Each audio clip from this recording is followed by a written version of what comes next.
Welcome to In or Out, the European Ultimate Federation show about the club ranking review, where we go through the EUCS, see where the rankings are, see which teams are in or out for EUCF qualification, and take a deep dive and look and see what this ranking is all about.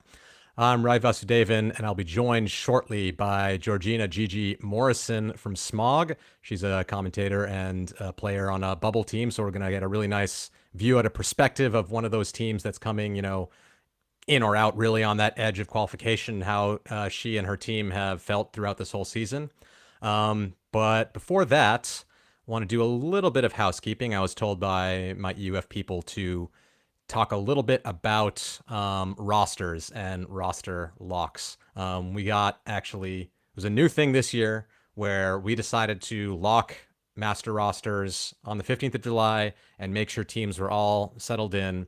And we got a lot of requests for people trying to get people added to teams later after the deadline, and we've had to basically reject almost all of them unless there was a really extenuating circumstance there.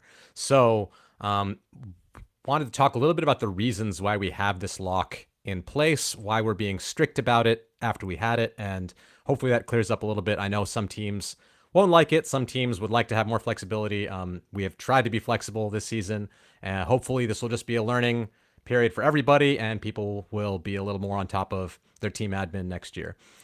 So why we have a roster lock? The main reason that we put it in place is because we want teams at the EUCF to be representative of the teams that played in the regular season. We didn't want teams like loading up and after a team is out of qualification, all of a sudden top players from those teams just go and join the teams that actually qualified. This has happened a little bit when the EUCR system was in place, and we decided that we wanted to kind of have this nice system where we kind of cut that off early.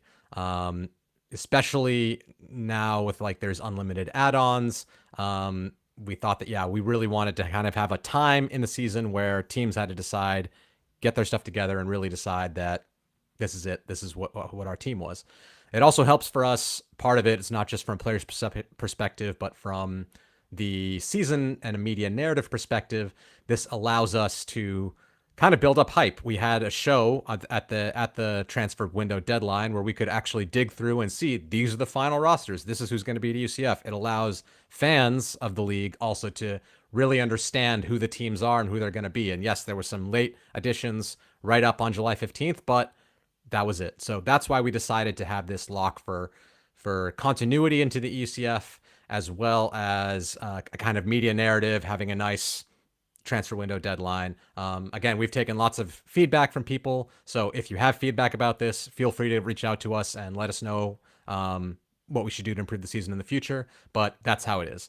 Now, why we didn't grant exceptions in some cases, we really wanted to limit the labor that we had to do. So every exception that comes in, we have to bring it to a volunteer competition committee to then approve or not approve. Is this okay or not? We did that for a few people, but then we realized, you know what, we're getting too many requests. And overall, we realized that we're just going to reject most of these. We think we gave plenty of time from basically February until July 15th. You had time to add as many people to your master roster as possible. There were no limits to the number of people to your master roster. So we thought there was plenty of flexibility given, and this is just something teams are going to have to learn about for the following years. We also wanted to limit the work on national federations because they're the ones that have to then be putting people in. And if they were tasked with all this last minute stuff, it makes it harder for them to plan things out. If they know master roster lock is on July 15th, they can also allocate their resources and say, okay, we're going to deal with UCS stuff up until this date, and then we can move on to other things. So I hope that was a good explanation. I hope people are on board with that. But that's just what it is. So roster's locked in, and yeah. So now we're getting to it. This is a first episode in the summer tour part of the season. We just wrapped up summer tour weekend 1 this past weekend, and we have all that's left is, I believe there's a couple German national tournaments this coming weekend. So there's some games that might count there to mess with the rankings. And then the weekend after that, we have that final summer tour weekend where we have lots of tours going on all over Europe, and the rankings are going to get all jumbled up and finally decide who's in and who's out. So to help me walk through these rankings and talk a little bit about the season, I'm going to welcome in Gigi Morrison. Let's bring her in here. Gigi, how are you doing? Hello. How was your weekend? Oh, it was so good. It was good combination of very wholesome from the smog side of things, but it was also, I think, a weekend of question marks and unknowns. Most of the teams we'd not really played against before throughout the season, so we didn't really know what to anticipate in terms of the competition. Question marks because smog as a club, where, as you mentioned, we're sitting kind of on the cusp of are we going to qualify or not? So we didn't really know how to approach a lot of our games, what to expect from that necessarily. And even when you look at the weather, there was thunderstorms scheduled the whole time. It didn't really show up except for maybe a 20-minute window. So it was just a bit all over the place, but it was good fun. And yeah, so you're at Malmö. How did so after all that question marks and everything, how did the results come out compared to your expectations? It's about where you like now Smog has done their first European season as a women's and open side. Of course, the rankings are still to really reveal themselves, but how do you feel Smog has done so far this year? From a summer tour specifically, I think we've performed as anticipated. We got 3 wins and 3 losses throughout the weekend. We had some really competitive games against some strong teams. So Atletico went to 14-9, and that was, again, we were very proud to have gone to that point. Seagulls, we lost 12-10, so we got a very close scoreline. And then Gravity was 1-1, so we got a Mm-hmm. win, they got a win towards the end. We've definitely come away from the weekend very proud of ourselves. Again, still question marks about UCF. We're not sure what to expect, but looking at the season so far, it's just been great. It's been really good as a women's side. Great. All right. So yeah, you like you said, you're one of the teams on that cusp, maybe in, maybe out. I think that this system, like people talk about systems of qualification. This year is a big change for that. I mean, you're changing that and changing gender division. So there's two changes going on in one year. But um, I think that regardless what system you have, like the top five, top six teams, they're getting in, whether it's UCR or whether it's a ranking algorithm. It doesn't really matter. The best teams are probably going to qualify either way. The system, no matter what you do, they are going to do that. The question mark is, how does this system feel for those teams like your team? I think that's especially um, curious to me because yeah, I mean, there's pros and cons. You could say, okay, we have it all in our hands. We can do well all year. And on the other hand, maybe you're like, okay, I'd rather have that UCR, or for you guys, it's UK Nationals, where I really know exactly what I need to do to qualify. So just win these games and get in. Yeah, I'll just leave it at general thoughts. Maybe we'll dig into some stuff a little bit deeper. But how are you as a bubble team feeling about this whole system? Cool. So, from a broad overview, in terms of the overall positives, it's been great that this system has allowed for a general push towards facing a larger variety of teams, particularly throughout Europe. So we've come up against competition that we wouldn't really see until EUCF, or if we were to go to Windmill or Tom's for whatever reason. We did go to Tom's, but even then, we've still come across brand new teams. So that's been fantastic. Great experience, particularly for some less experienced players that haven't necessarily got much international experience under their belt. Um, it's a brand new system, so it's quite fun to be able to look through everything, seeing the algorithm change time and time again. It kind of keeps us on our toes. So rather than thinking we're going into UKU nationals and we're kind of expecting to go into one particular spot and then we'll be guaranteed into a particular place, it does make you think about every single game and makes every single game important. Mm-hmm. But along that same vein, it does make navigating the new system quite difficult and quite stressful, particularly from the management side.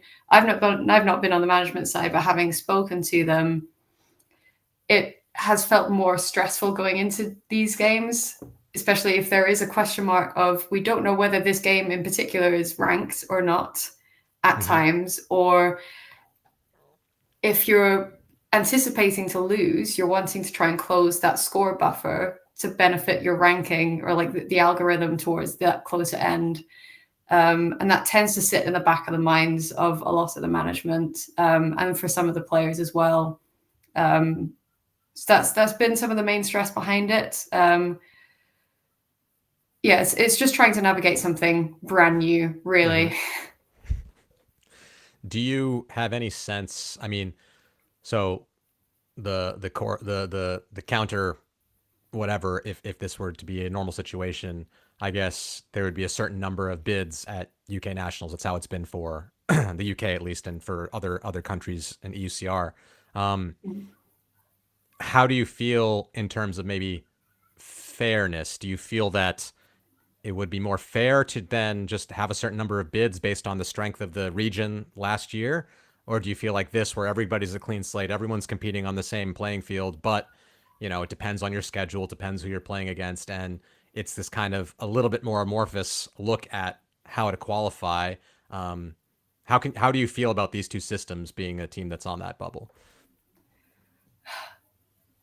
I've had fluctuating feelings towards it. Initially, particularly coming into the start of the season, I was very much favoring the old way, but that's largely because it's what I was used to. I Mm-hmm. tend to like things being very black and white, like knowing confirmation, we've qualified, we've not qualified.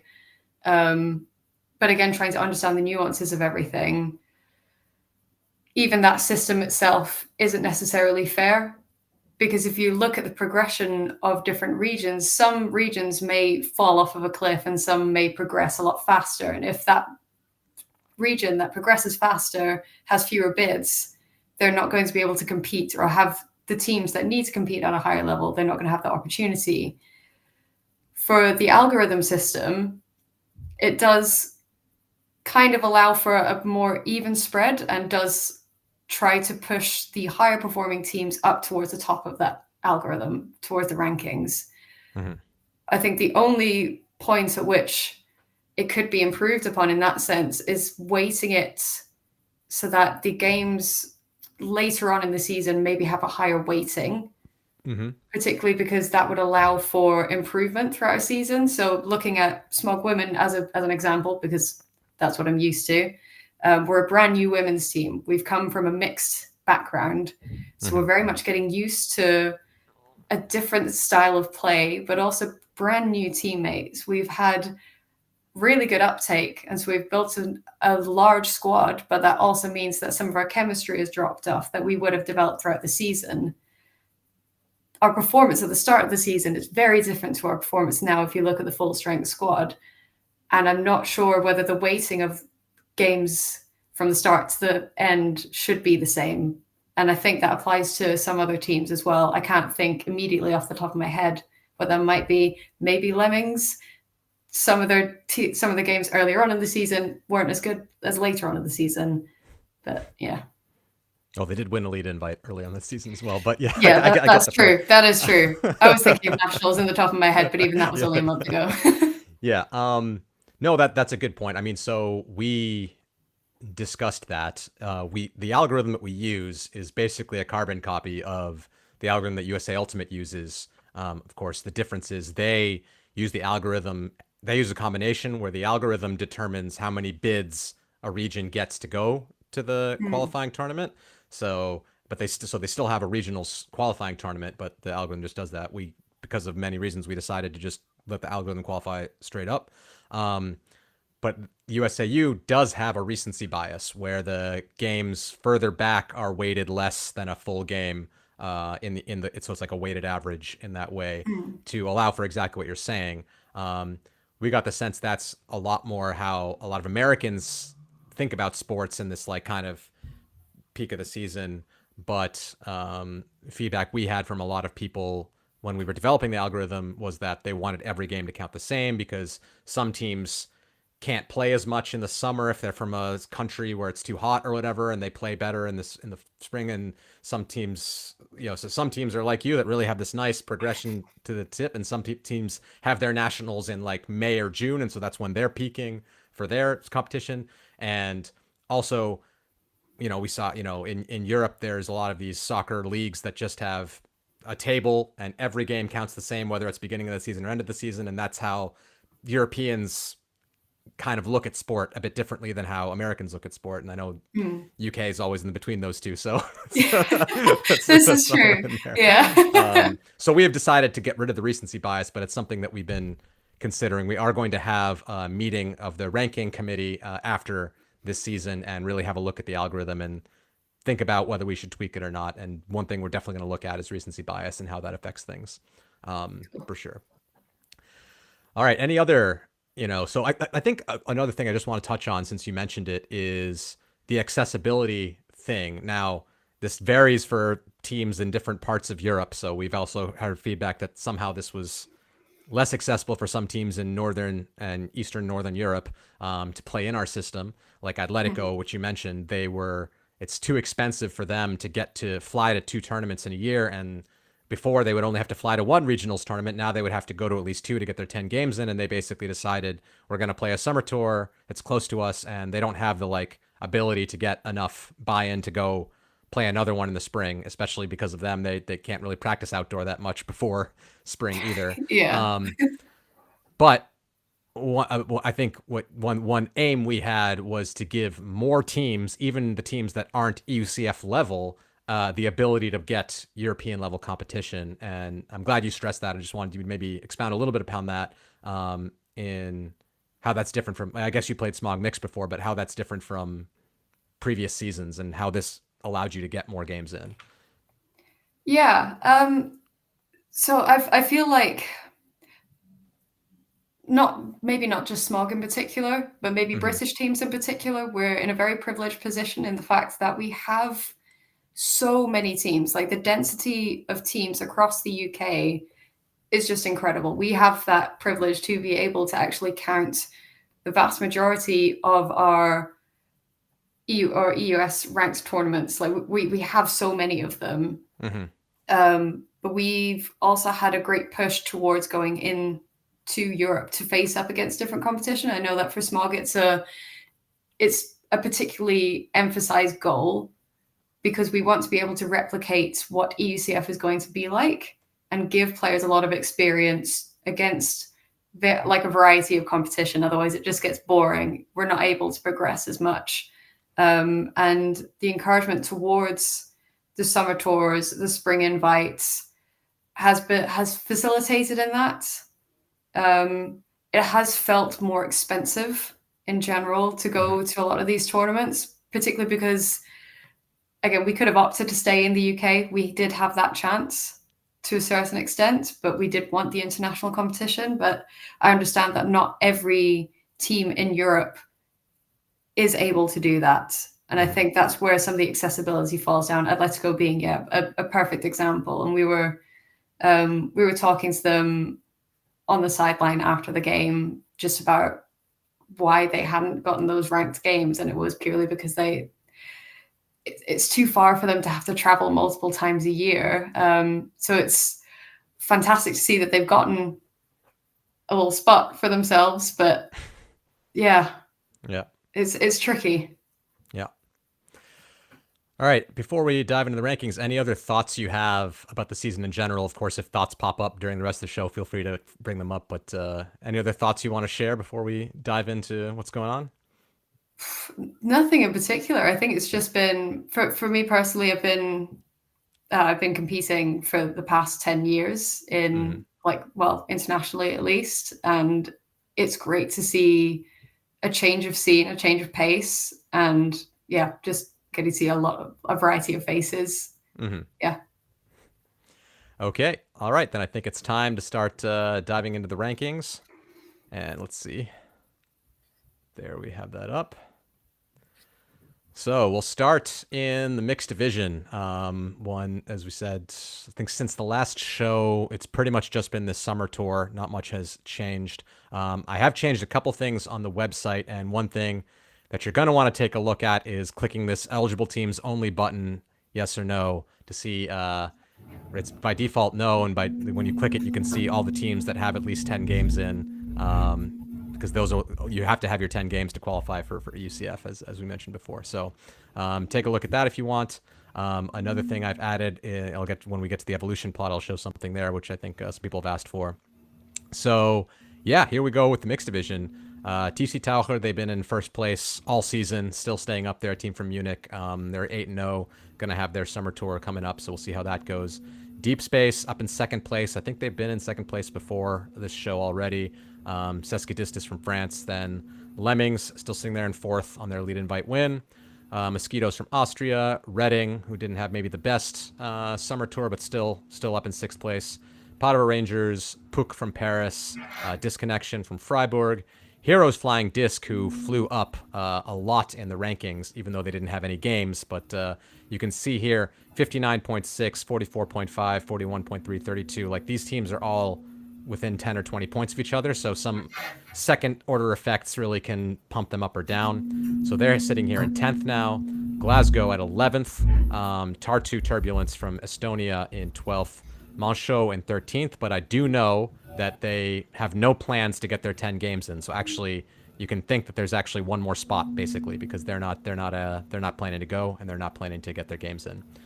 Zoom Ultimate from Turkey, they're 2-1. I have heard they are going to have a single game in Turkey to get that fourth game in, and they will play their summer tour, so they are planning to get their 10 games in. I know that. Nullagt from Germany, and Heck from Edinburgh in Scotland. Then rounding out the top 20, we have Frub from Frankfurt, Pelt, who were, I think, 10th before this weekend, but because of how some secondary effects went, they shot down to 18th. So they're probably not that happy, but they still have their summer tour ahead of them to get themselves back in. Out from Hungary, and BN1 from the UK. So that's it for mixed. We can look at the evolution plot, which I always like to take a look at, and that's seeing how the top 16 evolved. You can see from here, what was this? This was on July 15th, so that was the ranking deadline. This was one more time we ran the ranking, but I don't think any mixed games had happened, so you can see everybody staying in the same position. And then some big moves here. So the biggest movers, you see Glasgow, I think they were rated pretty well. They had a very good spring tour, but went down quite a bit after the summer tour performance, and probably brought their opponents down with them. Pelts being one of them. Oh, Lord.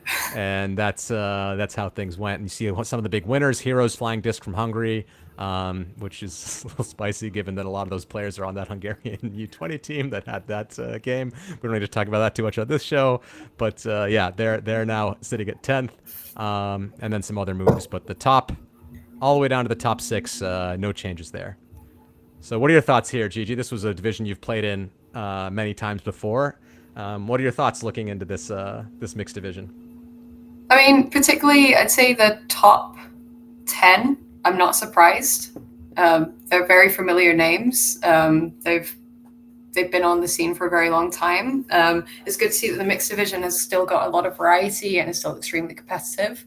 I've not been keeping up huge amounts with the ins and outs of mixed. But yeah, again, that top 10, definitely not surprised by at all. It's good to see Seskidiscus still up there as well, really staying strong. I'm assuming they're going to get all 10 of their games. Yeah, they have a summer tour ahead of them, so they're definitely going to get their games in. Yeah, they were a team that last year, I believe, this Manchot side kind of showed up at regionals all of a sudden, and then Seskidiscus lost their bid, even though they were strong. I think when we ran the rankings on the data, I even have it here. We did a dummy ranking last year. I don't know if this will be broken, but we did a dummy ranking last year, and Seskidiscus were 6th place, but they actually didn't go to UCF because Manchot beat them at regionals, and so it's like that one game kind of took it away from them, even though according to all the math, they were the 6th best team in Europe. So yeah, it's good to see a Turkish team competing as well. I'm not sure, have we ever had a Turkish team competing at EUCF, at least not for a while? Yeah, actually last year there was a kind of development bid, and there was like this EUCS or EUCQ. There was kind of a tournament just for Turkish teams, so I think one team went through and got like a sort of development bid before, but we don't have that anymore. I think they were like 33rd in the ranking, but still went. And whereas here now you see they're actually in the top 16, so that's cool to see. Yeah, that's amazing. Um, just taking a look at the chat, see if there's anything to mention here. Oh, there's one question here. Is there a deadline for organizing one-off friendly ranked games? Yes. You have to have the results. Well, I'll put it, you have to kind of work backwards from this. The results have to be in by the 18th of August, or maybe it's the 19th of August. So that's the last weekend of summer tour. We're going to close the ranking, run the final ranking the Monday after that. So if your results aren't in on time, it's not going to count. So that means that I think you have to, I believe it's a week before that, settle for the friendly game. So make sure that you're ready for that. Someone said 10 days. I'm not sure if it's a week or 10 days. Before that, you can look at the EUCS page to get the exact number, to make sure you submit that you're going to play that game. And then the day before that, you have to submit your event roster for that. So I believe now the roster system also has ability to do all that automatically now. You don't have to go through EUF anymore for that. So that's the deadline. Make sure that the game is played and results are into us by that Sunday, the 18th of August. Anything else in the chat here? Yeah, there's just some talk about the finished things that we discussed already, so not much to mention there.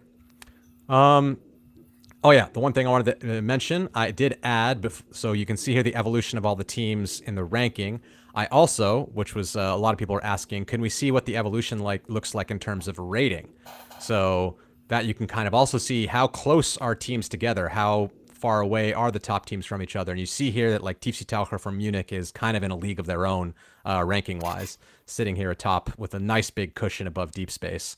And then you see like here, Lemmings and Mosquitoes are just right on top of each other, extremely close. So this maybe gives a bit of an idea of where the bunches of teams are together in the ranking. So that's a new feature. You can also look at the rating evolution, and you can put as many teams as you want in that if you want to make sure to see where your team is at. Great. Anything else you want to dive into? Anything that you want to ask about for this mixed ranking? Anything that confuses you or?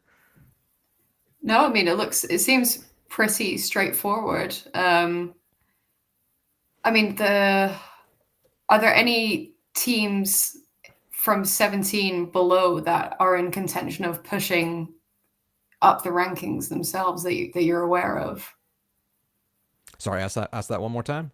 Are there any teams that are below the top 16 that have content or that are in contention for pushing up the rankings and kicking some other teams out possibly? Yeah, I think that's also one thing I definitely want to look at. So we have the matchup tab where we can compare teams, and I always like to look at the border.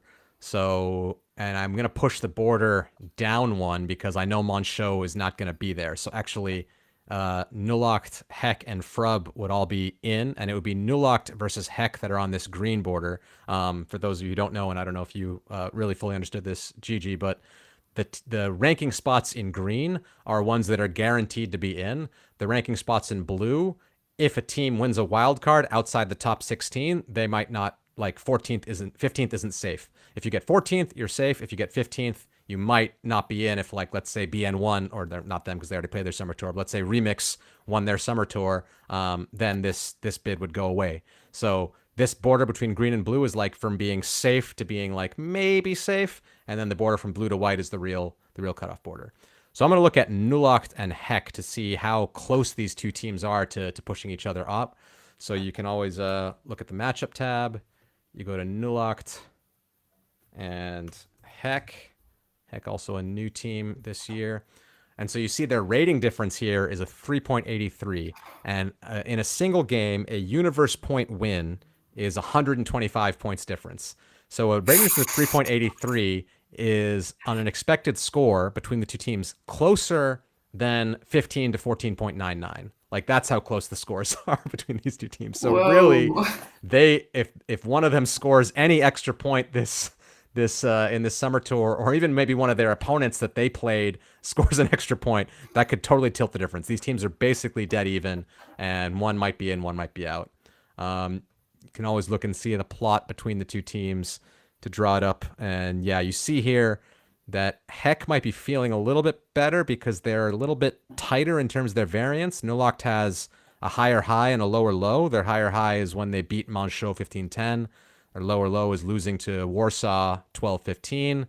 But yeah, the question is how is it going to go when we add the summer tour games? Both teams are going to be playing here. Both teams with a lot to play for. So when we go to those summer tour previews, these are two teams we definitely have to think about. Yeah.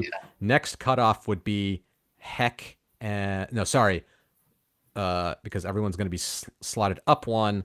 Frub and Pelt. So I want to look at the matchup between Frub and Pelt.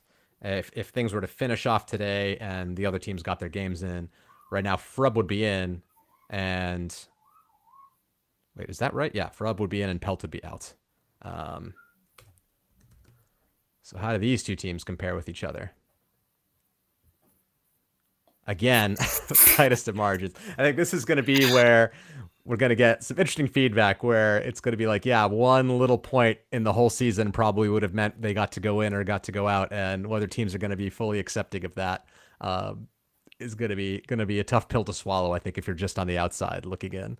Yeah. Is German nationals, is that all divisions or is that just open? It's just open and women's. Their Okay. mixed nationals is actually an earlier part of the season.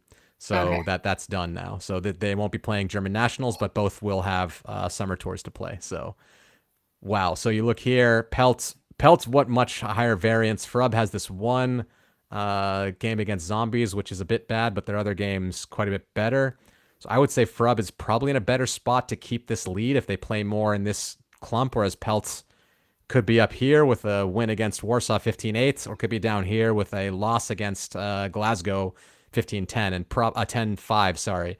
And probably that's what shot them down a bunch, is because since Glasgow went down, that 10-5 loss looked even worse than it did Right. Yeah. prior to this summer tour. So that's how it's all going.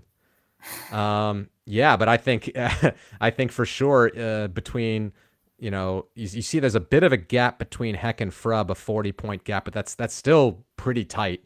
But between Frub and Pelt, like we said, just like a 5-point gap, and then Pelt to out, just a 20-point gap, and those are very, very much one good weekend could swing that. I think. Do I think BN1 could get in since they're not playing anymore? I think them jumping through would be quite difficult. I don't really see how that would happen mathematically unless they have some like opponents that do super well. Like maybe Mosquitoes does really well, so that looks better. But then Frub is one team they're competing with, so that's not going to help them. Yeah, I think it'd be a tough ask for BN1 to get in, but probably all these teams here, Frub, Pelt out, Heck, Nullockt, they're definitely have a lot to play for to see who's gonna make it in. Yeah. Gonna be exciting. Yeah. I'm really excited to see how it's going to turn out. All right, let's move on to the Open Division. And yeah, we'll start with just the rankings here. Mooncatchers in first place, still sticking with it. Clapham in second. Wall City actually leapfrogging over La Fota, even though neither of them played any games this past weekend. Probably because of some common opponents. I think they were basically like dead on each other, and La Fota, I think, played Ranelagh, who didn't have the best weekend ranking wise. They did win everything, but they didn't have the best ranking wise, so they actually shot down and brought La Fota down with them, I think. 3SB had a big jump. They've had a wild ride. I definitely want to look at them later. They played only a spring tour so far, but they've gone from second place down all the way to 10th and now back up to 5th. And they have their last summer tour to go with as well. Gentle from Belgium sitting in 6th. Chuck from France in 7th. One Tribe at 8th from Italy. Chevron Action Flash at 9th. XVI 10th from Ireland over Ranelagh 11th. But Ranelagh does have that wild card. They're getting in, even if for some reason they get shot out the top 16 rankings. They know they can book their spot to ECF. Grutz from the Netherlands in 13th. Jet Set Open in 14th. Quixotes from Madrid 15th. Bad Skid, I think, maybe went down a little bit to 16th. Is No Good just outside at 17th. And funny enough, Is No Good elected not to play a summer tour, which I think was a catastrophic mistake, because if they could play one more tournament now, they could probably play. I mean, they're only 6 points. They're 6 points outside the qualification zone, so really on that edge, but it's now not in their control. They have to just hope that these teams have a bad weekend and maybe they can go. Bristol at 18th, Franken at 19th, and then rounding out the top 20 is Heidi's. Just taking a quick look at the evolution. in terms of ranking. Um, this is as I said here, Wall City going over La Fota in this past weekend. 3SB shooting up to 5th, and you can see this like red line. It's gone down to 10th over here at some point in the year, back up at 2nd when the Elite Invite hadn't been played yet, so most of the top teams weren't in the ranking system yet, to be fair. But yeah, they've had a wild ride, even though they haven't played any games since April 22nd. Ranelagh taking a nosedive from 7th down to 10th, but securing themselves a wild card. I do know, talking to Sam Murphy from that team, he gave me some notes saying that it was very challenging for them to play this weekend because they ended up in kind of a weekend summer tour, which means they were playing teams quite low down, but because of that, they had to always win by huge margins. Otherwise, they would just be getting pulled down. And even though they won all their games, you see that it just wasn't enough. They got pulled down to 11th. And every team was kind of coming at them with their best because they knew that getting points against Ranelagh would help pull them up. So every team was like really bringing it to them. Even if they were losing, no team was giving up. They were all trying to get as many points as possible. So yeah, we see the outcome there. If you go play a weak summer tour, it can hurt you actually and bring you down. Bad Skid, as I said before, was 14th in 16th. So they're also going to be fighting for their lives to try and stay in the top 16. So anything step out to you here, Gigi? You haven't played in this division before, but probably know a little bit about Open. I mean, I got to see some of the Open games from Summer Tour in Malmö. Like Ranelagh smashed it. They played really well. But looking at the teams that were there, at least with the current rankings, the highest ranked team that was there was KFUM Örebro in 25th, sitting there. And then it's KFK after that. And then I can't see the next opposition there. So they were kind of shafted to a certain extent in terms of trying to gain a higher rank at that point. But yeah, they've managed to get themselves a wildcard spot, which I think it was well deserved from that tournament, just seeing how cohesively they played. It wasn't easy either. Like some of the competition looked really stiff, like KFK, I think, also played really well. I think. Yeah, it looks really exciting. Because there was the semifinal that was KFK versus placement games. Oh, that's women. KFK Ranelagh 12-9. But you see, I think, KFK was up 9-8 actually in that game, and that would have nullified Ranelagh's chances to get the wild card. They were actually playing really, really well, but then totally kind of ran out of steam. Ranelagh's defense finally started to kick in, and they scored 4 points in a row to win 12-9. But I bet at this point at 9-8, Ranelagh was shaking a little bit, saying, "Oh no, we might have, because if they lost to KFK, that would also be a really bad result for them." And KFK would be sitting there like at 20-something place with their wild card, and Ranelagh sitting there with the loss against them. Who knows how much lower in the ranking they would have gone if that game had gone their way. So I'm sure that was definitely a nerve-wracking moment for the boys from Dublin. Anything else leap out to you here from the Open Division rankings? Anything you want to take a deeper look at? I mean, again, the other bubble teams are really tight together. So yeah, Isno and Bad Skid are only 6 points apart. So who's going to get in there? I cannot call at this point.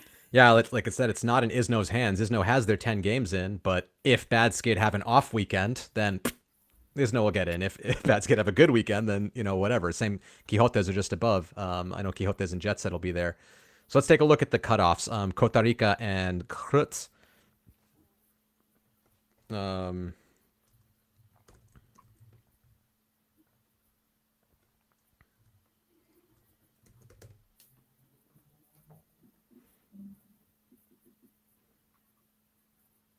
So, yeah.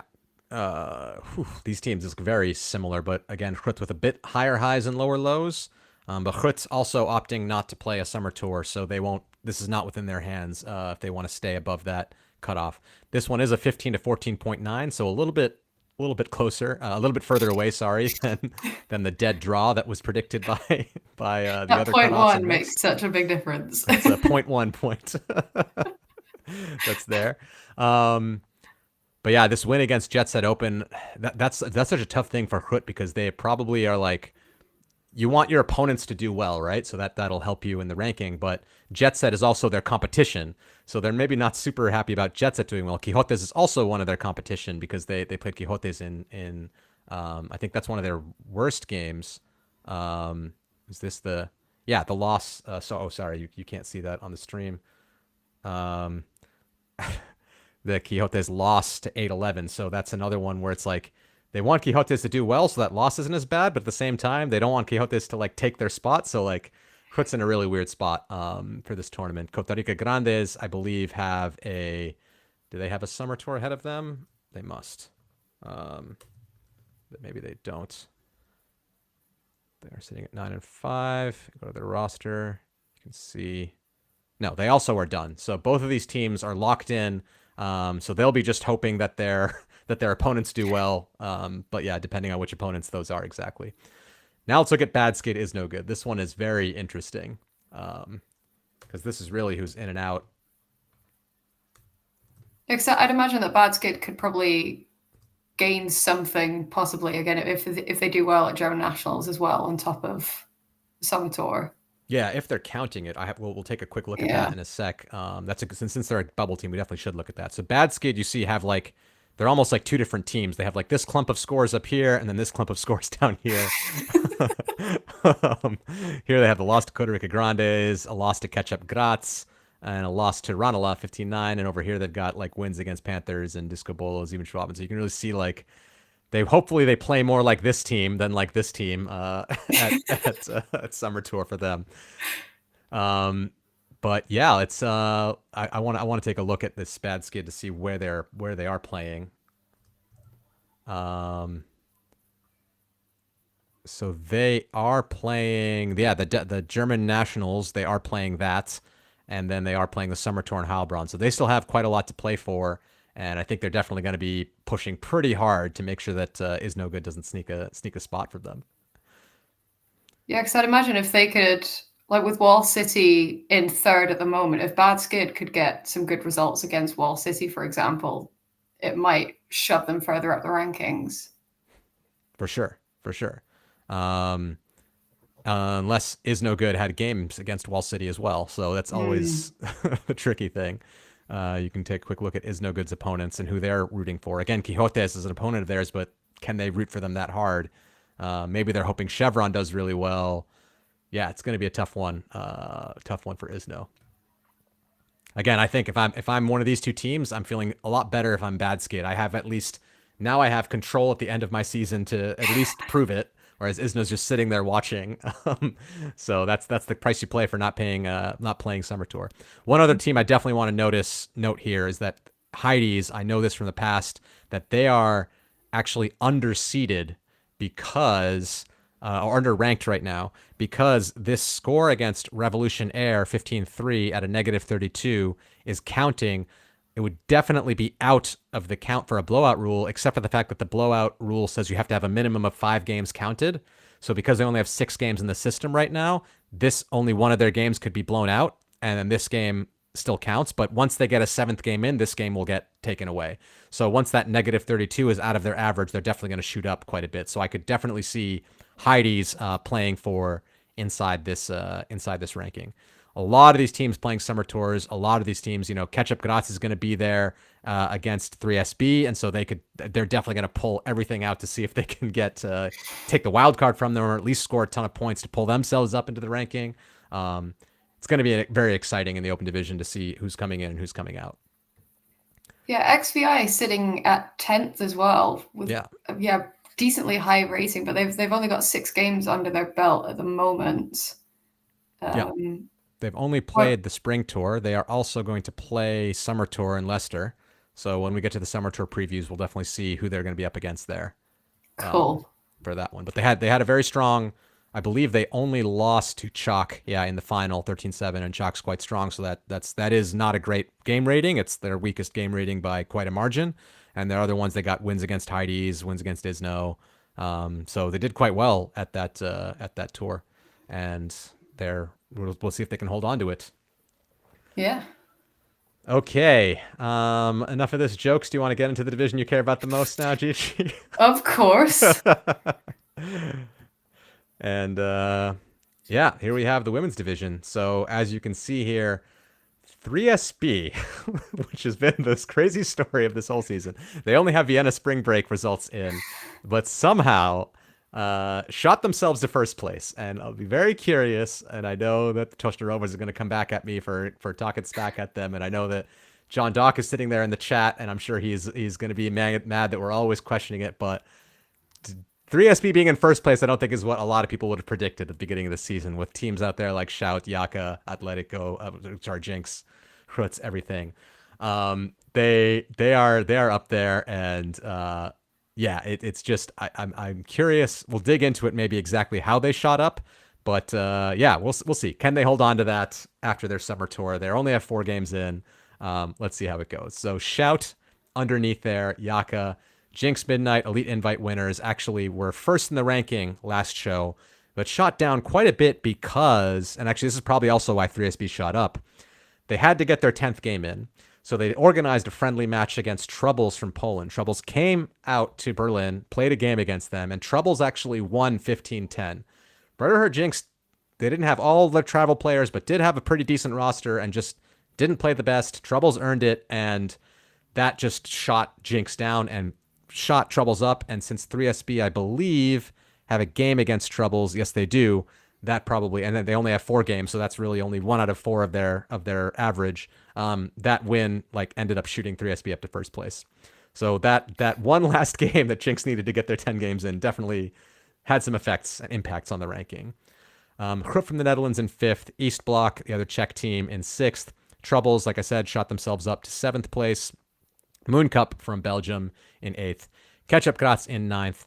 Atletico winning the wild card, coming out here 6-0, are in 10th, and probably would be even higher because I also, the same thing against Heidi's, they have this 15-5 win against Copenhagen Hawks that would be removed from their average, but because they only have the 6 games, that's going to count in their average. So, and I've been told from Atletico that they are not planning to have any more games. They're not planning to go to EUCF, which is a pity. But they're stuck at this ranking, but probably would be even higher if that blowout game didn't count. Icini's there at 11th, Fabulous in 12th, Bristol in 13th, LMU at 14th, Jet Set Love at 15th, and Box there at 16th. But do remember, Atletico not planning to go to ECF, not planning to qualify, so this spot will be gone. So actually, Woof would be sitting there at 16th in the rankings of eligible teams that are going to go, and Love would be just above the cutoff, above Box. Rounding out the top 20, we have Woof from Bruges, as I mentioned, Tequila Boom Boom from Rimini, Smog getting out of the cutoff bracket. Sorry there, GG. And Sharks at 20th, Seagulls at 21st, Dublin Gravity at 22nd. So that's how things stand right now. We will maybe take a closer look at how close you are to the cutoff and maybe how things will change. Remember, the cutoff is one further down. It is the 17th spot would be good enough. So you are a bit closer, but negative 141 to 95. Yeah. What are your thoughts looking at this women's division? If you want to look closer at Smog, we can. If you want to look at the top, we can. What do you want to look at here, Gigi? I mean, I was also fascinated at 3SB shooting to the top, considering Shout, Yaka, and Jinx all being like, I don't know, they're well-known strong teams. 3SB, I know, are also a very strong team. Mm-hmm. Are 3SB, are they playing the next summer tour as well? Yeah. Because they only have 4 games in now. So they played Vienna Spring Break and Summer Tour. That was their plan to get to their 10 games. Yeah. Yeah, so they've got a really strong ranking at the moment, and I'll be interested to see how it's going to fluctuate. I feel like, I don't know, part of me in my gut looking at the scores, particularly between East Block, Troubles, Mooncut, Catch Up, not really Atletico, considering they're not counting it. All of their ranking scores are so close together. They're so tight. Yeah, so let's take a look. After the summer tour is just gonna fly all around the board. So like the women's division, I think it's cool to look at the evolution plot from this moment, which I believe was just after the Elite Invite, up until this moment, which was the 15th, so at the roster lock deadline, which is when we ran a ranking then, there was like barely any movement. All that changed was like Sharks and Seagulls swapped places here. Ketchup and Iceni swap places here, and Yaka and Shout swap places here. But it's extremely stable. And I know if you go like up to all the teams here, put 50 because I know that there's less than 50 teams. Literally, the rankings basically stayed exactly the same from Elite Invite up until here. And all that happened from here to here is that Jinx Troubles game. One game, like finally just like threw a shock into the system, and you see Troubles here launches up to 7th place, and some teams come down a bit. Some teams go Jinx and 3SB just swap places around Yaka and Shout. But I think it's also cool to look at, and I'll bring it back to the top 16, or I'll put top 20 so we can have Smog in there. Thank you. Looking at the ratings graph to see where the clusters of teams are. So as you mentioned here, you see that it seems that 3SB, Shout, Yaka, and Midnight are kind of there. A little bit behind that is Krut, but then there's a kind of big gap between Krut and East Block. And I think from what I've seen this season, that kind of makes sense. And then there's a kind of pack of teams here, East Block all the way down to Bristol, very, very tight, especially this team, this group here, like from Atletico to East Block, which is exactly what you mentioned looking at the table. You can just see they're like just right on top of each other. So that I think that's going to be a very exciting UCF. It opts to be.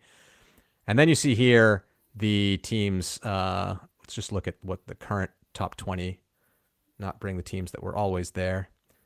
So here's where's the cutoff. I think it was Box was the cutoff, which actually is a pretty reasonable, sorry to say that, Chi-Chi, but a pretty reasonable cutoff between Box and then Wolf. But since Wolf is going to be pushed up because of Atletico, you see that these teams, which includes Smog right there in purple, pretty close by. So I think things could, faces, I got a note, faces for blocking.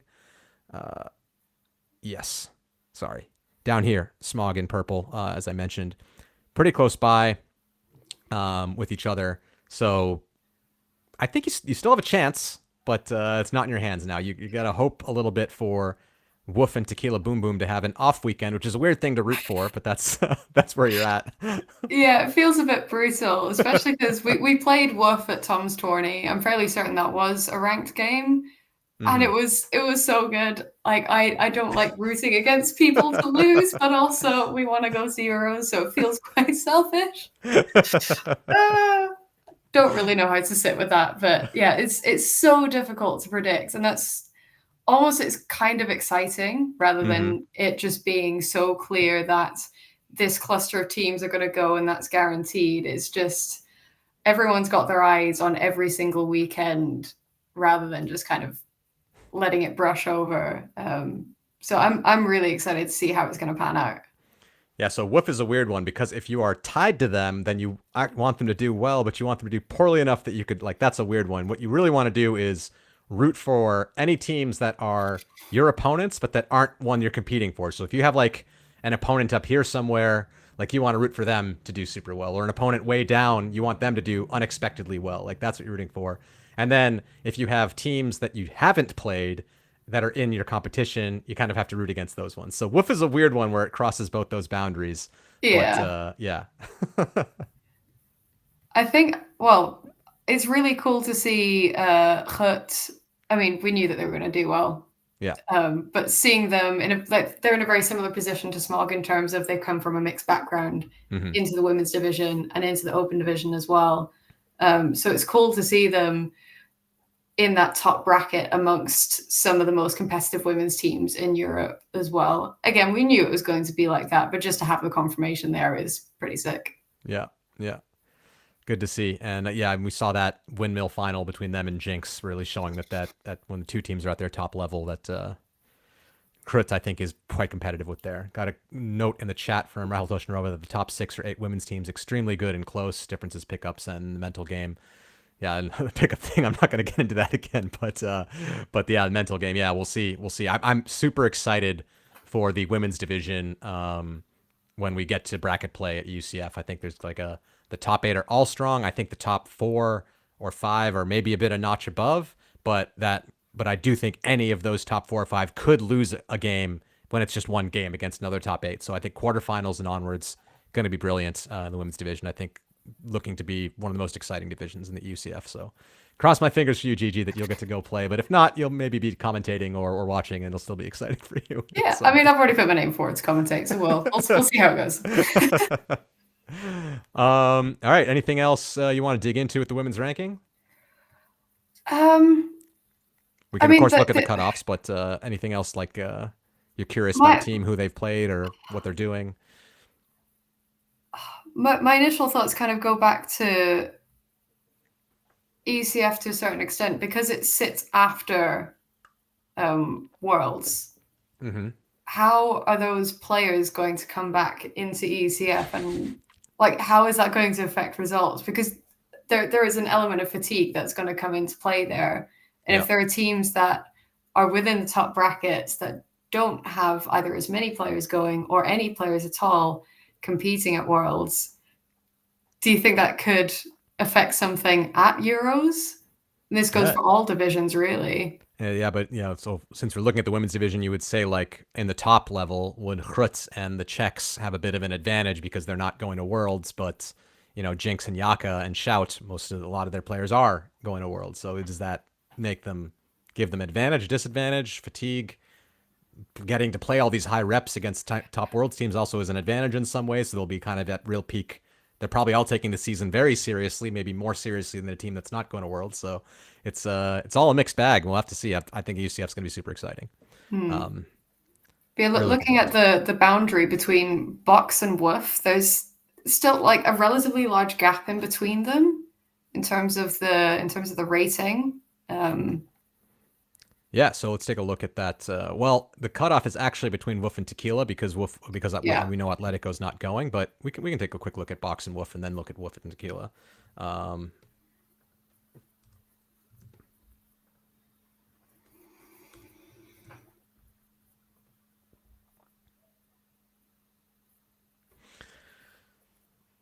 So let's see, Box and Woof. So there is a decent gap here, 14.27. So still a universe point expected game, but still a much further universe point than the other cutoffs we've seen before.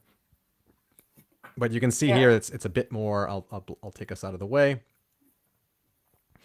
A bit more of a In other comparisons, we saw one team that was more spread and the other team was more, compact. Here, I kind of see just by the eye test that the spread is pretty similar. It's just that Woof is shifted down a little bit more than Box. So it's like this really shows that on average they're just doing a little bit worse. So they'll have to really improve themselves over at Summer Tour compared to what they did before to really push themselves up. And then Tequila Boom Boom aren't. Yeah, they're not too far behind Woof. They're about 20 points behind. Yeah, here's you said negative 19.85, the difference between Tequila and Woof. Again, two distributions look almost exactly the same. Median's at a bit of a different point, but so Woof is a bit more top-ish games, I guess, but yeah.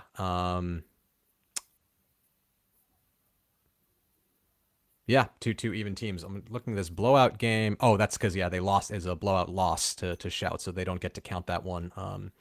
So yeah, this actually would have helped their average, but because Shout got this as a blowout game, it didn't count for them. So yeah, very close stuff here between Tequila and Woof. So both teams with loads to play for at the Summer Tour. Yeah. What was the other? So then there's LMU and Jet Set, or we could look at Jet Set and Box because that's kind of where the green-blue cutoff would be if Atletico wasn't there.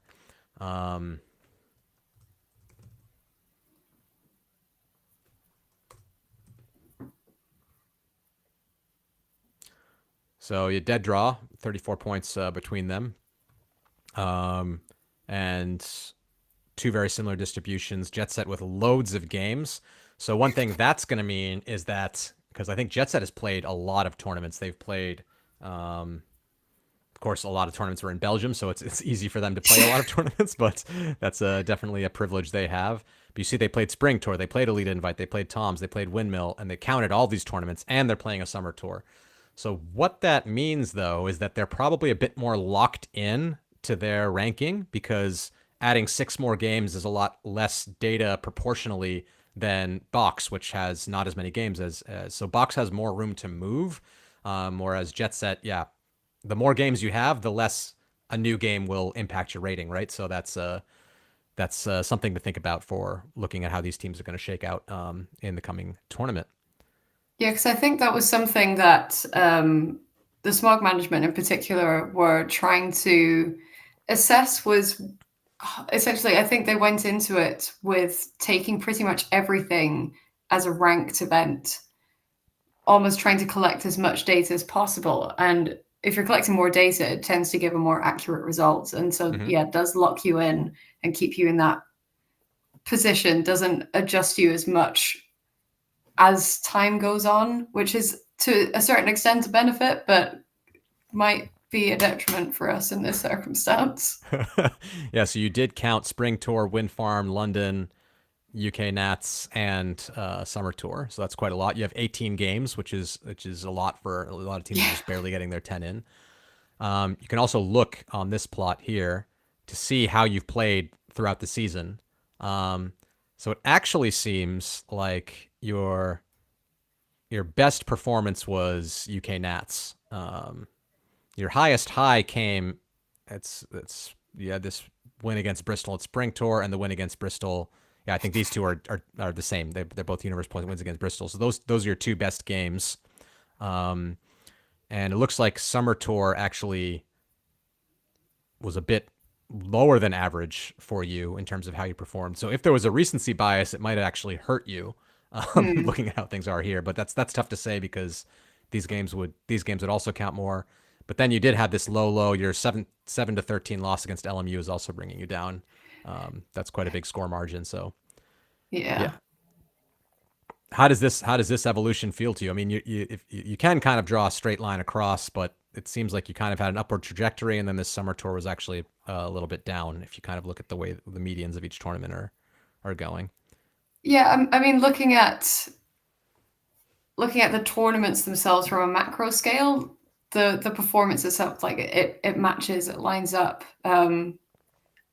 Us, as well as I think many other teams that were at Summer Tour this past weekend, we had a much smaller roster.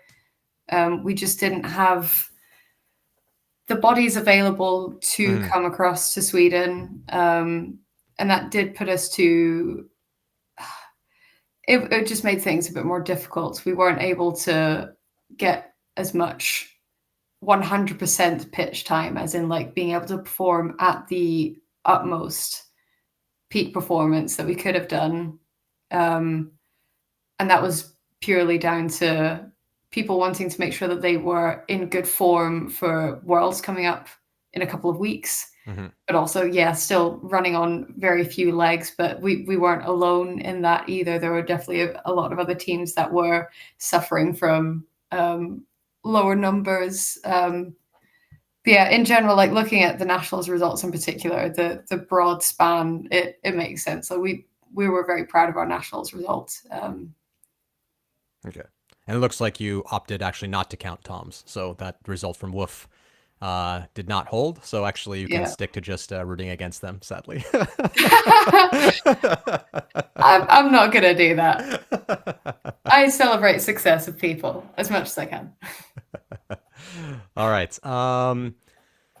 Okay, I'm going to take a quick look at the chat and see if there's any questions that have developed, or if it's just Rahul Toshnarova and John Dock talking to each other in the chat. We got some people just making some comments. And sorry, usually Nemo is doing the production for me, so he can look for the questions and shoot them out to us. But since he's actually busy with EYUC, I'm having to do that myself. So apologies if this is a bit awkward. No questions I can really see from that chat. So if you have any questions, feel free to put them in. Getting to the tail end of the ranking, maybe it's very clear for everybody, but please feel free to give us any questions so we can answer them. Seeing some notes here from some Finnish. Point about this new system being accessible in Northern Europe. It was nice to play new teams. Still getting back home from Malmo. Yep. We just Okay. got a question from John Duck asking if the teams for ECF will be announced in the next show. No, not the next show, because actually well, if the next show, if I can do the next show, I am planning to do, so I'm going to Heilbronn to commentate the summer tour there, and I'm actually planning to do a show Saturday evening.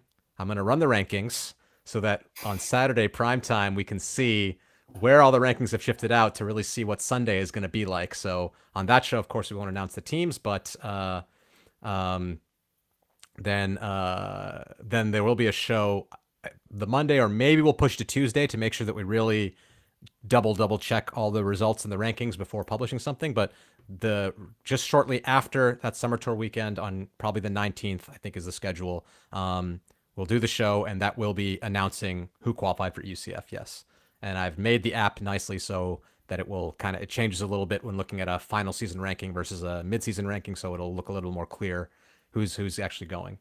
Got a question here from Amelia. Bristol women is sitting in 12th. How likely is it we're going to drop out of the top 16?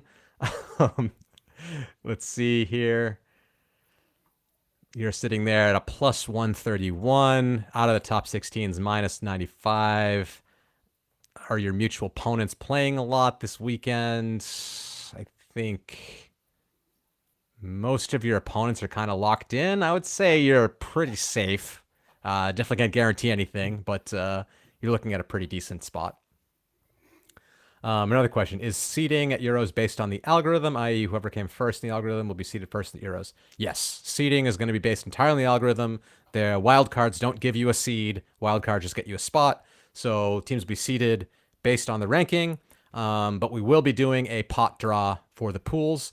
So the top 4 seeds will be locked in with 1, 2, 3, 4. But then 5 to 8, there'll be a random draw for how that pool gets shaken out. And then 9 to 12, same thing. And then 13 to 16, same thing. So it's not just going to be a straight snake seed for the pools, but the seeding will be determined by the ranking algorithm, yes. Yes, Rahel, thank you for watching. I'm very appreciative of you.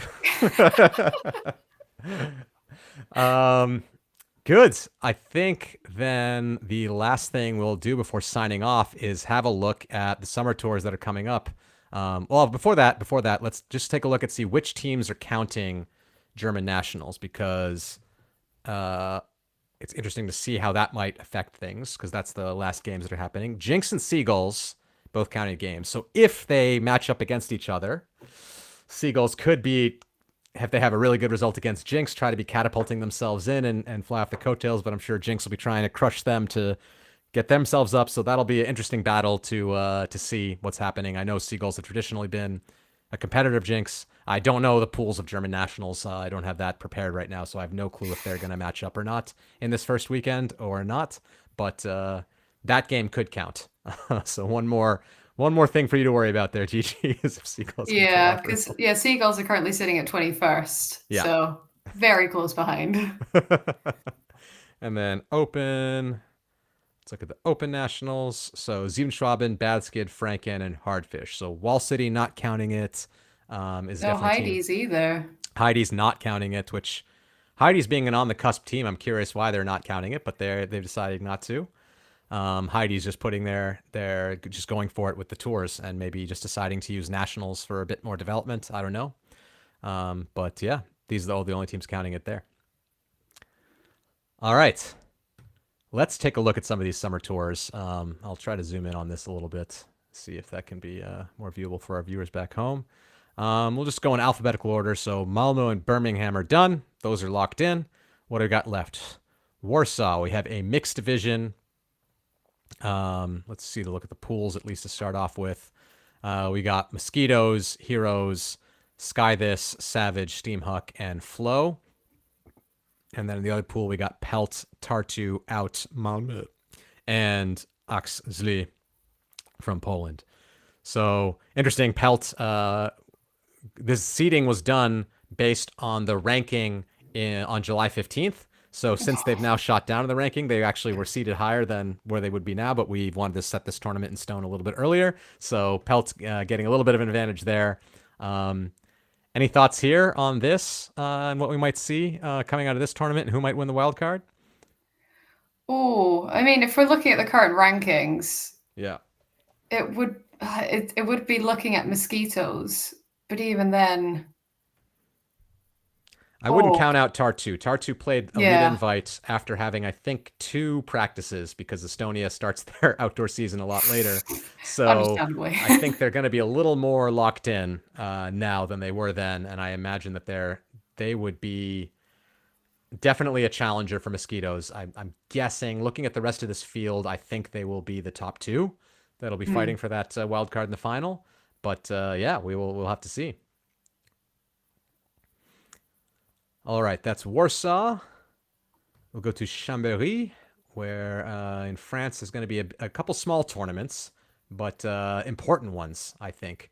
So here we have women's. It's just going to be a full round robin. 1, 2, 3, 4, 5, 6, 7 teams. So I believe there's not even placement games. I think it's just a round robin because there's 6 games if you just play everybody, and then top team of the pool gets the wild card. A lot of teams that you're worried about here, Gigi, in Yep, this jet set, Chambéry. I woof, think you're going to tequila, boom, boom. Oh god, be Sharks, it's Wolf, all the teams. it's again. I'm excited about it though. Like to see that it's possible for those 3 teams or one of those 3 teams to get a wild card spot is Yeah. so exciting.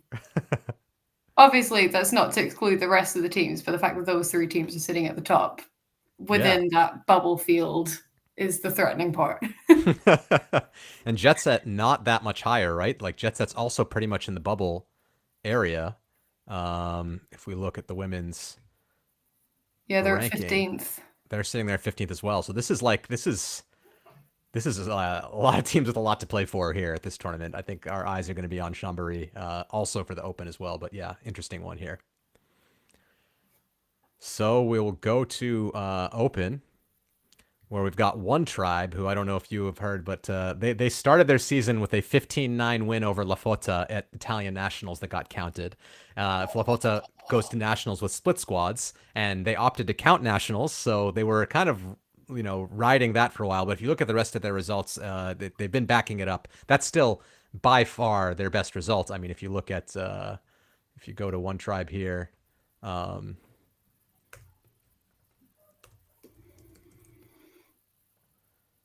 And look at their plot, you see that there is one game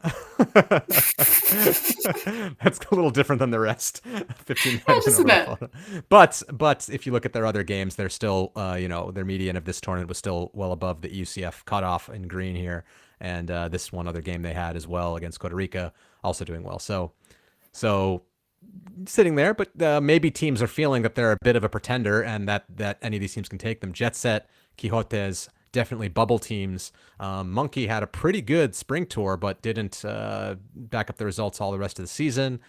Flying Angels Burn has been a traditionally strong team, but has had a quite bad season for their standards, also not making the final of Swiss Nationals. And Blackbird's a new team out of Belgium. They're rounding it out. So I think Blackbirds might be a little bit out of the running here, but very curious to see how the rest of this shakes out. And I am curious do we have the rosters here? Not here. I just want to check one more thing because I think it is worth noting that Monkey and Grenoble are doing okay in the rankings, ranked 30th, and they are, I think, one of the only teams ranked that highly that has a women matching player on their team, Pauline Berthet, and she was rostered for Grenoble. And for Chambéry, is she rostered? No. Okay. So never mind that. It was a cool story to see her rostered at the spring tour. Yeah, it's really cool. Yeah. Okay. Any thoughts you have here on Open Division? I mean, I think most people's eyes are going to be looking at Jet Set and Quixotes. Yeah. Maybe the underground eyes at one tribe just to see how that will shake up the rankings later on. But yeah, I mean, it seems to be, again, that top 3 bracket. Yeah. Mm-hmm. Yeah, and I think here there will be, I think since there's only 6 teams, there will be a round robin and then a game to go, like a game for the wild card will happen afterwards. So Mm. just like the women's division at Malmo last weekend, um, still will be one to play for there. All right, let's go to Freiburg. And there we have, let's see, let's look at all the pools here. We've got TC Taucher, Frub, and Remix, a team out of Delft in the Netherlands. Seskadistis, Zoom, and Colorado. So Zoom, as you said before, let's see how they can do. Colorado, a team that I think has done quite okay, and I think wouldn't have been my expectation at this point in the season that a Turkish team would be seated above them. But here we are, and we'll see how things shake out in the real summer tour. Then the Padova Rangers, Heck, and the Owls. Pool C. And then Pool D, we've got Disconnection, Nulacht, and Wiener Mischung from Vienna. So, yeah, nice slate of teams here. I think TFC Taucher have been, like we saw them in the rankings before, head and shoulders not just above this tournament, but above the whole mixed division. So I would Mm. guess they're pretty safe to take the wild card. But Seskadistis is a strong team and has a lot of more experience playing mixed than TFC Taucher does. So that could be the final. I think that could be a fun one. But I would guess TFC Taucher take it. What else do you see here in this tournament? I mean, Pool A, TFC Taucher with Frub Mm-hmm. in the same pool, and Frub being just on the cusp of qualifying. If they get a good game against TFC Taucher, that could get them in pretty Yeah. much, unless they ruin the rest of the tournament. But Yeah. again, anything can happen. It's gonna be wild. It's gonna be wild. And tons of streaming gonna be for the summer tour. So go to live.ultimatefederation.eu, get yourself that subscription so you can follow all the action. It's gonna be a really interesting one to follow. Other pools here, anything interesting you want to see? What about Heck? You're from the UK. What do you know about this Heck team? I know they're right on the cusp right now. I know shockingly little. I know that again, this might just be hearsay, but Heck and Glasgow. I've heard that some players have transitioned from Glasgow to Heck, which is Mhm. possibly why there has been a shift in overall performance towards like away from Glasgow. Heck have been a really exciting team to have in the mixed division. Again, it's something new, it's something different, rather than just the same few getting in there. I know that Heck need to make up on some numbers of games. Yeah, so they've got 5 games. They didn't really have very many before going into UKU Nationals. Mhm. I'm not sure how many different opponents they've come up against, particularly European opposition. Mhm. So how they're going to perform as a result of that extra layer of pressure coming up against very different teams with very different styles could affect them possibly. So you can quickly see here so they went to they've only done UK Nationals and UKU Regionals. That's it. Yeah. So they've only played UK teams so far. And they didn't play a spring tour. So yeah, this will be their first time getting out there. Yeah. Yeah. So it's really exciting. I'd love to see them perform well, but that's also something to consider is that it's a very different field for them to be playing in. Yeah, it's cool that they opted to go to this one because the teams chose their tournaments, and there was a summer tour in Birmingham, and then they decided to go out to Warsaw instead. So that's cool because they need to get they want to get some international. Otherwise, they would have had only UK teams in their little Yeah. connection. So yeah, interesting choice. We'll see how it plays out for them. Okay, that's Freiburg. We go to Heilbronn. And let's look at the teams here. That's what I want to do. Heilbronn, this is where I'll be. I'll be commentating. We got Wall City, Heidi's, Franken, and Free Speed. Free Speed also part of the Swiss contingent that's just not used to be like the top of Europe in Open and just not right now. Gentle, Bad Skid, Siebenschwaben, and Panthers Burn in Pool B. So another interesting one. Wall City sitting in 3rd place right now, so definitely trying to get themselves up there. I'm curious. I'm curious what the motivations are because, like I said, teams will be locked into 1, 2, 3, and 4. And typically you'd want to avoid the 4 seed so that so that you wouldn't have to play one in semis and that you would get the 2-3. But right now, Mooncatchers is sitting at 1 and Clapham sitting at 2. And I think Clapham has played a lot of their ranked games with weaker rosters. So some people are arguing, are Moon or Clapham really the stronger team? And we saw last year to UCF that Clapham came out and won 15-7 in the final. So when they're full strength, also at Windmill, which I think Mooncatchers wasn't counting, Clapham crushed Mooncatchers in the semifinal. So it's maybe you'd actually rather be in 4th place than 3rd place, so you can avoid Clapham if you're really trying to play it out. But I'm guessing Wall City's just going to try to win all their games and not risk being outside of the top 4, because when you're outside of that top 4, then you could end up in pool play with one of those top teams, and you don't really want that. So yeah, they're there looking to play for it. Heidi's, like I said, I think underseeded, so will probably do quite well. You got teams like Gentle and Badskate. I think the top 4 in this tournament are really going to come at it. And Badskate, like I said, has also had a disappointing season for them, for their normal level of quality so far. This is their home tournament in Heilbronn, so I'm curious if they're going to perform a bit better because of that. Gentle has had a pretty decent season. Will be without Toby DeCrane, who's I believe they'll be without Toby DeCrane. I think he's still playing in the U.S. So we'll have to do it without him. Yeah, very curious. I think Siebenschwaben, Frank, and Free Speed and Panthers will be like that notch below. Maybe Free Speed can pop back up, but we'll have to see. Any thoughts from you, Gigi, looking at this? Thinking, well, looking at the German Open teams, they've obviously got their national events, bar Heidi's. So they've got 2 opportunities in order to try and prove themselves, whereas Heidi's have only got that one chance now at this point. So there might be a bit of, again, another layer of pressure to consider that they've got to perform up to the standard that they need to, particularly against teams like Wall City, who are sitting really high up in the rankings. Gentle, I've been pretty impressed with them throughout the season. I saw them at Tom's Tourney and they were doing really well. I'd like to see them perform well without Toby. I'm sure that they could. But again, yeah, it just depends on how strong Badskid come out at this tournament. It's a bit of an unknown. Yeah, Gentle, I believe without Tobin made the final of Elite Invite this year, but again, they beat a Clapham team that was in the semi that was missing a bunch of players that were at a wedding, so it was not full strength Clapham, but did manage to get to the final and play. It was, I think, Mooncatcher's Gentle, a Belgian final at the Elite Invite there. So still pretty decent team even without what's their like talismanic and probably their best player right now. So we'll see. I think Badskid will be coming for him. Really hard. So we'll see. I'm excited to see that matchup. It's gonna be a good one. Yeah. Glad I get to be there and commentate it. All right, let's go to Leicester.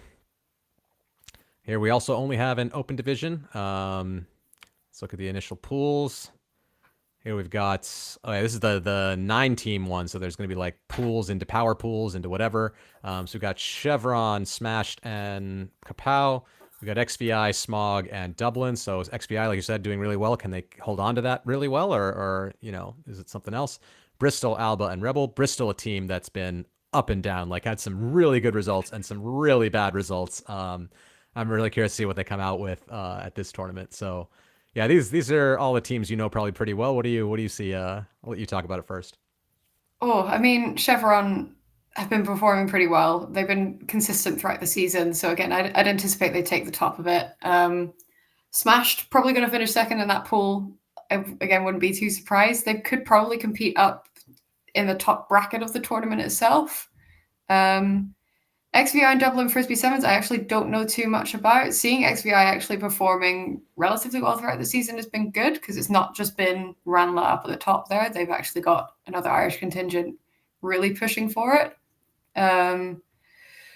Yeah, Bristol and Alba, really up and down, a bit all over the place, particularly looking at nationals. They had some strong competition. Bristol at Tom's as well they performed pretty well. They had some good games, but they've fallen down at times where they really couldn't afford to, and I think that's shoved them further down the rankings. I don't think there's going to be anything too surprising in terms of the end results. It's probably going to end up with, at least my main predictions would be Chevron, Smashed, Bristol, XVI, maybe. Yeah, Looking at the that way top it'll work is bracket. that there'll be 2 power pools after this. So if you get top 2 in your pool, you go to a power pool. If you get last in your pool, you go to the lower pool. And then the top, I believe, does it go directly into placement games? Yes. Then you have to win your power pool to get to the placement game. So like you can see Chevron here. If they win, they'll go to the blue, go to power pool D, and they'll have the second place teams of the other 2 pools with them. Then the top place teams and the second place team of pool A will be in one pool, and then the top of those 2 power pools will play in the final. So Chevron maybe have a decent road. I mean, that they have the 1 seed, so it's expected that they have a bit of an easier road. Yeah. And it'll Although be Smog could compete definitely as well. I say this with yeah. insider knowledge, of course. Like they beat Smashed on Universe to get third at Nationals. So they've definitely performed as well. I don't personally know the roster, so I don't know whether we're going to be missing a bunch of people for other commitments or leading up to Worlds itself, because I know that we've got a number of players there that could also affect some of the other teams. But yeah, I don't really know. Yeah, we'll have to see. I'm very curious to see if XVI can hold on to their placement. They are pretty highly placed, and I don't think many people predicted that going into the season. Will Smog upset them? Will something happen to them that will push them out of the way? I think if I'm Bristol or Alba, you're all or nothing here. I think they're too far down in the rankings because of their results that their only way in is to get the wild card, and they have to they have to come out and beat Chevy and XVI and everybody there, and they get to play each other. And they're 2 teams that I think are very similar level right now in the rankings. I believe if you go to open, yeah, they're sitting here at 23rd and Smog and Alba. Where's Bristol? Bristol's up here at 18th. So like Alba for sure. Bristol's not as far out as I thought. It was Smog and Alba that I thought really need to do that. So if I'm Alba, you really need to, like, I know they're a strong team and they've had up and down results, but they have to win this tournament if they want to get in. Bristol still has a chance. Bristol still has a chance to get in even without the wild card, I would say.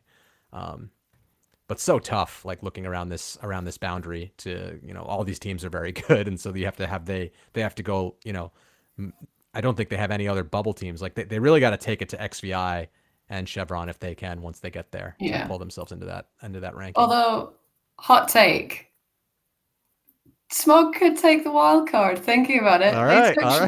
they took Chevy to Universe at Nationals. That's true. They could just bring that back. Like if Chevy are in that top contention, Smog are definitely there too. Let's see where, if you were asking about the roster, we can actually take a look. So here is the roster that Smog is bringing to the roster on the right. The left is the master roster with everybody. Yeah. This is what they're bringing to. Okay, so they're missing a few players, definitely, but very strong squad from what I can tell. Yeah. All right. Hot take. Let's see if Smog can get the dub and get themselves in. Okay. And then we go to Trnava. See if Rahel approves of my pronunciation or not. Here we've got two divisions, women's and open. So I think we have a full pool here, and then that goes into placement games. So we got 3SB, East Block, Fabulous, Troubles, Box, Out Sisters. So I think that a bunch of teams, 5 teams that are in the top 16 here. So quite a decent slate of teams. 3SB, of course, as we said, has been sitting there at number 1. They're going to have to crush some of these teams, I think, to stay there. We will see how that goes. I'm very excited. I like watching the East Block 3SB game. I don't know. Actually, now I'm going to take a quick look if Tlusta is... I don't know if she's healthy yet. One of the star players for... No, she got hurt at Windmill. Let's see if she's rostered. She is rostered, so that's a good sign.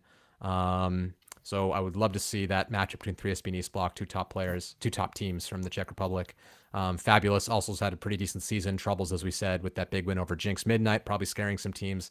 This is going to be a good one, and we haven't seen Out Sisters yet this season, I believe. I don't know how good they're going to be, but exciting tournament. Yeah, I think this is going to be the most competitive round robin that we've got throughout all of the tours so far. And I'm really excited to see what the end result is going to be, because this is that's definitely going to impact the rankings in possibly the biggest way, at least in the women's division, particularly looking at that 15, 16, 17 bubble area. Yeah. I can't call what it's going to be like. I don't know enough about the teams personally, particularly Out Sisters. I've not seen them at all this season. Like, they've not really played any ranking games. Whether they'll cause any sort of upsets down the line, I don't know. Yeah, the thing is, if they've not played any ranking games, then their ranking will be what happens at this tournament. So it's not going to be like a upset or not. They'll kind of be tied to what the other teams are like, you know. So they can't really move unless they like do really well against one team and really poorly against another team at this tournament. That could screw stuff up, but they're kind of tied to how they perform here. And the teams with more connectivity will kind of decide where they're going to end up, is how it kind of works, if that makes sense. Yeah. Yeah, really good. A box, like you said, right on the cusp there. They're going to be hoping for a really good tournament. We'll see what they can do. It's going to be one to watch. We'll go to Open, where we have let's see, Open. Show all the pools here. We got 3SB Terrible Monkeys, Uprising, and Armada. Ketchup Graz, Outseaters, Panthers Wrocław, and Forward. Yeah, 3SB has had a bit of a weaker spring tour. I think they have a bit of a weaker summer tour, though I think Ketchup Graz are quite good and could take them. Ketchup Graz won Vienna spring break against a 3SB split squad, but full strength, I still think 3SB have the upper chance. I don't think Outseaters are that bad. I think the Slovak team is actually quite decent and could definitely upset teams if they want. Panthers Wrocław, another decent team. So I think this pool has a bit more interesting stuff going on. Forward, traditionally a strong Austrian team, but this year just not really there. Over here, Trouble Monkey's not a bad team, but I don't think they're quite at the level of these other ones at international competition. So I see, this pool B being a bit more of the interesting, spicy one. But I think we're gonna get a Ketchup Graz 3SB final, and that's for the wild card. And Ketchup, I think, are a bit further out. So where are they? Yeah, Ketchup they're sitting at 21st, and 3SB sitting at 5th. Yeah. So if Ketchup could actually get, again, a strong game against 3SB, whether they get the wild card spot or not, it would be great for their ranking. Yeah, the tough thing is, though, they're going to play this is a weaker pool, so all their other games in this tournament will they have to like blow out every other team as well. Right, yeah. So that's exhausting. It's a tough road. So it's an interesting strategy. Should you work on blowing out every team, or save your strength and go for the wild card and like not burn your players out? And I'm curious what Ketchup's thinking, how to approach this tournament. That's got to be stressful for the leadership. Definitely. Yeah, because that's not necessarily something you generally consider when you have the ECRs, like the previous structure. You don't think about trying to blow out every other team. You don't have to think about that. So Ketchup Graz, if you're in the chat, let us know. Are you blowing out every team, or are you just saving it all for 3SB in the final? I'm curious what your strategy is, but I'm sure they're not going to tell me anyways. All right, is that the last one? Yeah, then we're to Malmo and Birmingham. So there, we've done it. We've gone through all the summer tours, shown you all the rankings. So yeah, any final thoughts here, Gigi? Yeah. I'm just really excited to see everything going on. I'm going to be watching all the streams. I'm going to be keeping up with all the scores. I'd say I'd be doing the maths, but I'll do that. There's an algorithm to do it for me. Yeah. I don't know. It's wild. I'm particularly excited to see the bubble teams around the mixed and the women's division. It's anybody's game, really. Yeah, great. All right, thanks, Gigi. Thanks, everybody, for watching. We'll hopefully, again, I'm going to see if I can get it to work out when I can find some proper internet in Heilbronn and whatever. Might not have my whole microphone set up. It'll probably be a bit more bare bones, but do a nice emergency show Saturday evening of the summer tour weekend, and then we'll have definitely the final show of the season where we're going to talk all about who qualified for ECF. So thank you, Gigi, for coming on. Thanks, everybody, for watching, and we will see you at the